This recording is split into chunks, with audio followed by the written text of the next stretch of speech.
প্রকৃতিতে আজ নবপ্রাণের স্পন্দন। তাই তো আগমনে আগুন রাঙা বসন্তের বাসন্তী উৎসবের শুরু নাচ, গান ও সুরের তালে। মঞ্চ থেকে ভেসে আসা সুরের মূর্ছনা, কথামালায়ও বসন্ত আবাহন।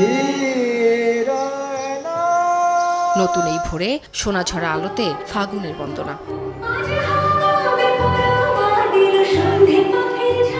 জাতীয় বসন্ত উৎসব উদযাপন পরিষদের আয়োজনে আগারগাঁওয়ের মুক্তিযুদ্ধ জাদুঘরে ছিল বসন্ত বরণের আয়োজন। লাল হলুদের সাজে আবিরের রঙে রাঙিয়ে বসন্তের উচ্ছলতায় ভাসে প্রতিটি প্রাণ। ফুলের মতন যেন সুবাস বয়ে নিয়ে আসে আমাদের দেশে। বাঙালির ভেতরে, মনের মধ্যে এবং বাঙালির জীবনযাপনের মধ্যে সে রং সারা বছর ছড়িয়ে থাকে।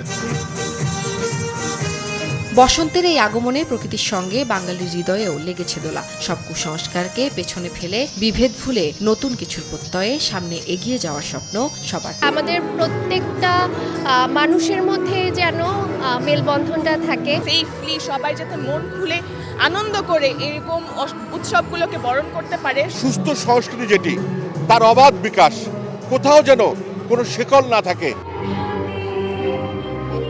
বসন্ত মানে সকল জড়তাকে পাশ কাটিয়ে সামনে এগিয়ে যাওয়ার প্রত্যয়। রুক্ষ মাটির বুক চিরে যেভাবে মাথা তুলে ঘাস, তেমনই এই বসন্ত উৎসবের মধ্যে দিয়ে সবার চাওয়া সকল কুসংস্কারকে পেছনে ফেলে মুক্ত হবে প্রাণ। মেহানি, সময় সংবাদ, ঢাকা।